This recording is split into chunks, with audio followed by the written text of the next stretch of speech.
ना इधर ना उधर, सीधे मुद्दे पर नजर। और क्या है आज की खबर, आप देखना शुरू कर चुके हैं न्यूज़ 18 पुनीत के साथ।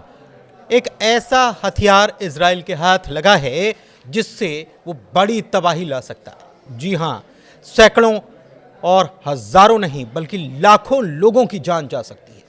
इजराइल ऐसा कर भी रहा है। कैसे कर रहा है, कौन सा हथियार है, ईरान को कैसे अमेरिका घेरने की तैयारी कर रहा है, इन सब मसलों पर बात करने वाले हैं।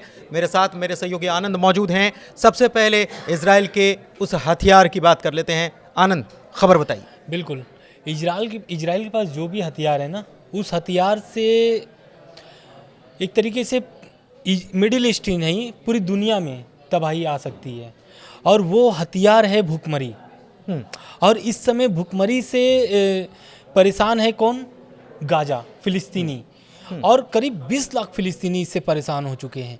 दरअसल हुआ क्या है कि इजराइल ने नाकेबंदी कर दी है अपने बॉर्डर पर। और इजराइल के बॉर्डर से ही संबंधित जाते हैं सहयोग जाते हैं यूएन से जो भी सहयोग आते हैं वो गाजा जाता है इजराइल के माध्यम से। अब उसने क्या किया है, पिछले 4 हफ्ते से नाकेबंदी लगा करके रखी है। अब यूएन का इस पे बयान आता है और यूएन कहता है कि मुश्किल से 1 हफ्ते भी अब नहीं बचे हैं आटे गाजा के पास। तो इससे क्या हो गया है कि वहाँ पर जो परिस्थितियाँ हो गई हैं, जो फिलिस्तीनी हैं वो भूखे मर रहे हैं, भूखे मरने की नौबत आ गई है। तो इसको लेकर के और इस पर क्या है कि इजराइल एकदम मानने के लिए तैयार नहीं है, नाकेबंदी खोलने की तैयारी मूड में एकदम नहीं दिख रहा है। और जैसे जैसे समय नज़दीक आ रहा है, ये मुश्किल से जो यूएन के बयान को अगर मैं कोट करूं तो यूएन का बयान है कि 1 हफ्ते भी आटा नहीं बचा है, आटा खत्म हो गया है गाजा के पास। मतलब कुल मिलाकर के भूखी मरने की नौबत आ गई है गाजा को। बिल्कुल, गाजा को भूखे मरने की नौबत आ गई। 1 महीने पहले, आप कह रहे हैं 4 हफ्ते, लेकिन हम देख रहे हैं कि 18 मार्च को इजराइल की तरफ से अटैक किया गया था, युद्ध विराम का उल्लंघन किया गया था। और उसके पहले से ही ये नाकेबंदी चल रही है। और नाकेबंदी अगर की गई है तो क्यों की गई? बिल्कुल, देखिए, पहले तो इजराइल नाकेबंदी सीज फायर चल रहा था लगभग 2 महीने से। और सीज फायर का लगातार दोनों पालन कर रहे थे, चाहे वो हमास हो चाहे फिर इजराइल हो। लेकिन बीच में हमास के एक बयान से इजराइल भड़क जाता है। दरअसल वो हर शनिवार को हमास इजरायली कैदियों को छोड़ता था। लेकिन एक शनिवार ऐसा पड़ा था जिसमें हमास ने मना कर दिया था कि हम किसी भी कैदी को नहीं छोड़ेंगे। इस पर ट्रंप का बयान भी आता है। ट्रंप अगर बोलते हैं कि सभी इजरायली बंधकों को एक साथ छोड़ो, ऐसी धमकी भी दी गई थी उनके तरफ से, ट्रंप के तरफ से। लेकिन जब ये सब चीज़ें हो जाती हैं, लगातार आरोप भी लगते हैं कि इजराइल उल्लंघन कर रहा है। कभी हमास बोलता है कि इजराइल उल्लंघन कर रहा है, कभी इजराइल बोलता है हमास उल्लंघन कर रहा है। इन सब के बीच में इजराइल का बयान आता है और इजराइल बोलता है कि पहले वो जो सीज फायर तोड़ने का उल्लंघन करता है तो इजराइल की तरफ से नाकेबंदी की होती है। पहले वो जो वॉर नहीं करता है, पहले बमबारी नहीं करता है, पहले होता है ना कि रीढ़ की हड्डी तोड़ना, तो गाजा की रीढ़ की हड्डी तोड़ी नाकेबंदी करके। यानी कि जो खाने के सामान पहुंचते हैं वो अब लगभग 4 हफ्ते से नहीं पहुंच रहे हैं, 18 मार्च से अगर देखा जाए तो फिर कैसे काम चल रहा है? बिल्कुल, अब जो उनके पास सामान बचे हुए थे वो उसी पर उनकी सारी चीज़ें चलती रही थी। मतलब जो भी खाने उस समय तक पहुंच गए थे, अब उसी में वो लोग काम चला रहे हैं। मतलब जिसके पास अगर उदाहरण अगर मैं दूं, जिसके पास अगर 5 किलो आटा पहुंचने थे तो वहाँ पर अब 2.5 किलो। बहुत सारी एजेंसियां वहाँ पे काम कर रही है, सहयोग कर रही है गाजा में लोगों की, पीड़ितों की। अब वो लोग भी सहयोग आधा कर दिए हैं। मतलब जो भी वो खाने के सामान को मुहैया कराते थे पीड़ितों को, अब वो क्या कर दिए, आधा कर दिए हैं। तो जिससे इजराइल की गाजा में मतलब रसद आदि देना शुरू कर दिया है। बिल्कुल, रसद आदि कर दी है। इसके अलावा ये खबर ये भी है कि लगातार बॉम्बार्डिंग हो रही है और इसकी वजह से वो जो कर्मचारी वहाँ पर मदद करने के लिए या लोगों की जान बचाने के लिए या जख्मियों को अस्पताल पहुँचाने के लिए, तमाम जो मदद करने के लिए लोग वहाँ पर मौजूद हैं, वो भी पहुंच नहीं पा रहे हैं, ऐसी भी खबर है। बिल्कुल, दरअसल क्या है कि अब कर्मचारी भी वहाँ पे फंस चुके हैं, क्योंकि अब 18 मार्च के बाद से लगातार इजराइल हमला कर रहा है और उसमें लगातार जाने जा रही हैं, बच्चे भी मर रहे हैं, महिलाएं भी मर रही हैं। अब उसमें जो कर्मचारी सहयोग करने के लिए गए थे वो भी अब उसमें मतलब एक तरीके से निशाने पर आ गए हैं, क्योंकि उनको भी वही परेशानी सहना पड़ रहा है जो गाजा में रहने वाले लोगों को पड़ रहा है। तो कहीं ना कहीं अब कर्मचारी भी जो सहयोग कर रहे थे अब धीरे धीरे वो भी पीछे हट रहे हैं। और गाजा भी, अब गाजा में एक दो लोग हैं नहीं, ऐसा नहीं है कि हज़ार की संख्या में, लाखों की संख्या में 20 लाख फिलिस्तीनी वहाँ पर फंसे हुए हैं। और अब जो नौबत आई है भूखे मरने की, तो उसमें 20 लाख लोगों के मरने की नौबत है। मतलब और इजराइल, अगर ये नाकेबंदी जो आप कह रहे हैं अगर ये नहीं खोली गई तो बहुत बुरे हालात हो सकते हैं, और गाजा में जो फिलिस्तीनी रह रहे हैं उनके भूखों मरने की स्थिति, मतलब उनको दाने दाने को मोहताज कर देने की कोशिश इजराइल कर रहा है फिलिस्तीनियों के साथ। और ये सच में और सबसे, दुनिया देख रही है ये। बिल्कुल दुनिया। अब यूएन तो इस पर बयान, यूएन का इसीलिए पे बयान आता है क्योंकि यूएन क्या करता है, यूएन का तो अपना यह है UNRW है, वो अपना सहयोग माध्यम से, संस्था के माध्यम से सहयोग करता है। अब यूएन को रोका है कौन? इजराइल। आगे जाने की, जैसे जो ट्रकें आती हैं सामान अनाज और सहायता के लिए, अनाज के लिए, अब वो आगे बढ़ने नहीं दे रहा है इजराइल। और इजराइल की मांग क्या है? इजराइल का जो मांग है अब उस पर यूएन भी अपना कुछ वैसा कह नहीं पा रहा है या फिर कार्रवाई नहीं कर पा रहा है, क्योंकि उनके भी लोग वहां पर फंसे हुए हैं। मतलब हमारे लोगों को छोड़ोगे नहीं, हाँ, तब तक कुल 56 लोग उनके कैद में हैं, हमारे लोगों को छोड़ोगे नहीं तो हम आप सबको भूखों मार देंगे। अब तब तक सप्लाई नहीं मिलेगी जब तक हमारे लोगों को रिहा नहीं किया जाता। बीते दिनों हमने देखा कि शायद यही वजह थी कि फ़िलिस्तीन के जो लोग हैं उन्होंने हमास के लोगों के खिलाफ भी प्रदर्शन किया। बिल्कुल, हमास के खिलाफ इसीलिए प्रदर्शन किए थे क्योंकि हमास को वो बोल रहे थे कि आप सत्ता से बाहर जाओ, आप गाजा छोड़ करके बाहर चले जाओ, फिलिस्तीन छोड़ करके बाहर चले जाओ। क्यों कर रहे थे? क्योंकि गाजा के लोग वहाँ पे समझ चुके थे, क्योंकि अब जो सीज फायर का उल्लंघन करके अगर इजराइल हमला कर रहा है तो कहीं ना कहीं इजराइल को भी दर्द हुआ है। दर्द मतलब कैसा? इजराइल क्या है कि इजराइल लगातार जिस पॉइंटर पर सीज फायर हुए थे उस पॉइंटर को इजराइल आरोप लगा रहा है हमास पर कि इस पॉइंटर को फॉलो नहीं कर रहा है। कौन? हमास। अब गाजा में जो लोग पहले तो प्रवास कर गए थे, लोग चले गए थे अपने घर मकान छोड़ करके, लगभग 70 से 80% गाजा बर्बाद भी हो चुका है।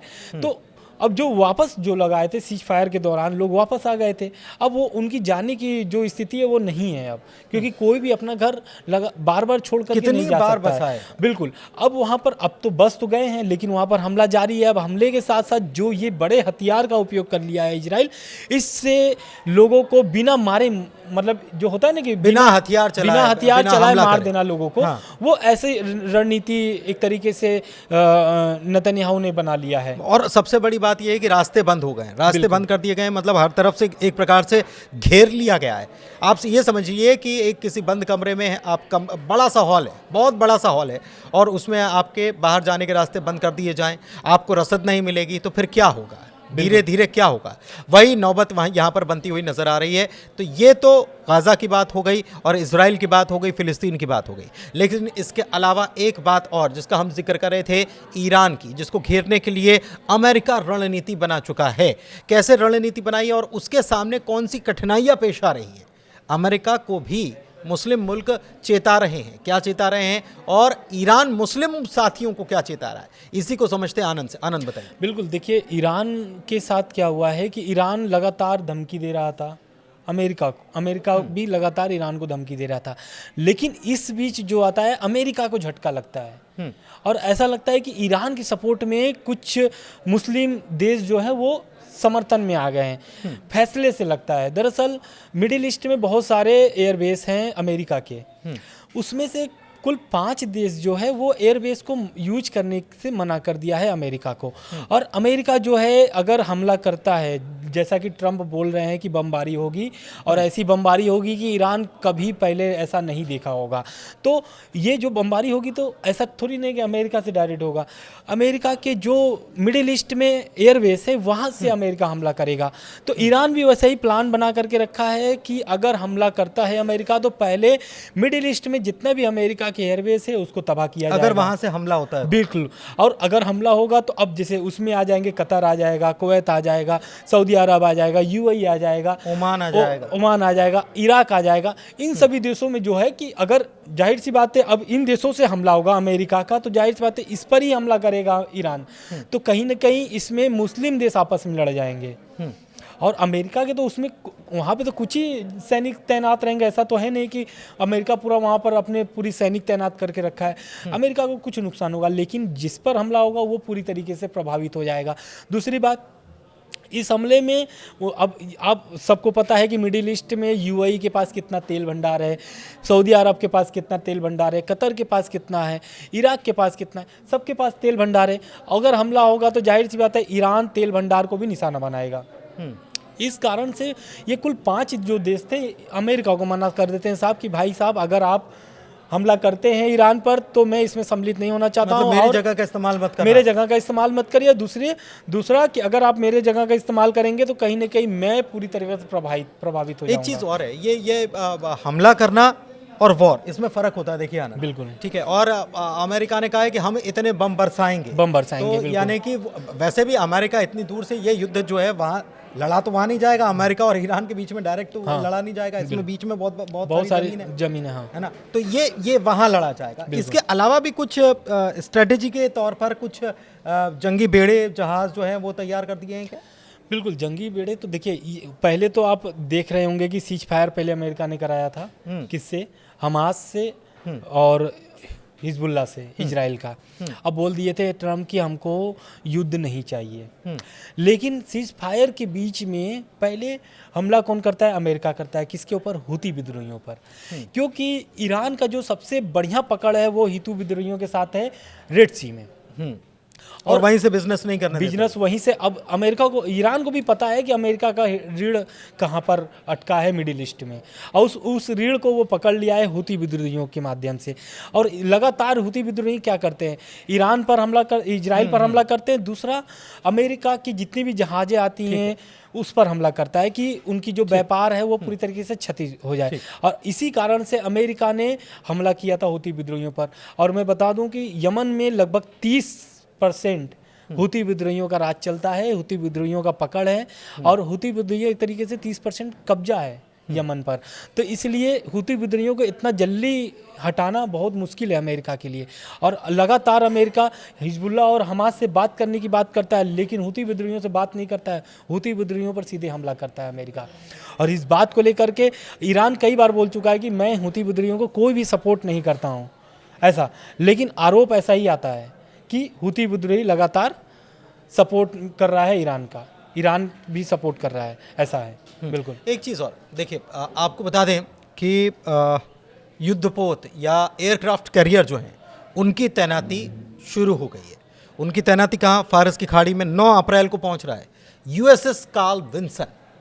ये वही एयरक्राफ्ट कैरियर है जिसका इस्तेमाल किया गया था समंदर में ओसामा बिन लादेन को जब दफन किया गया था, पानी में डाला गया था ना, तो इसी शिप का इस्तेमाल हुआ था, USS कार्ल विंसन। तो ये अहम जानकारी भी है। ये फारस की खाड़ी में 9 तारीख को जा रहा है। इसके अलावा डिएगो गार्सिया एयरबेस है जो हिंद महासागर में है, और वहाँ से 4700 किलोमीटर के आसपास दूरी है ईरान से, और वहाँ से B-2 बॉम्बर जो हैं वहाँ तैनात कर दिए गए, वहाँ से उड़ान भरेंगे। बीच में रिफ्यूलिंग की भी व्यवस्था अमेरिका की तरफ से कर ली गई है। लेकिन ईरान ने भी अपनी तैयारी कर ली है। रूस ने कह दिया है कि हम उसके साथ खड़े हुए हैं, तो आप इसको छेड़ेंगे तो हम छोड़ेंगे नहीं।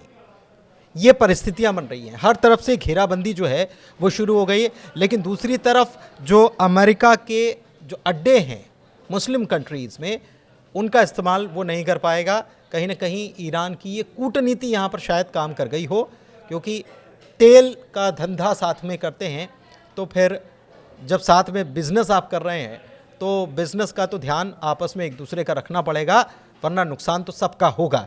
शायद ईरान की तरफ से यही कह दिया गया हो।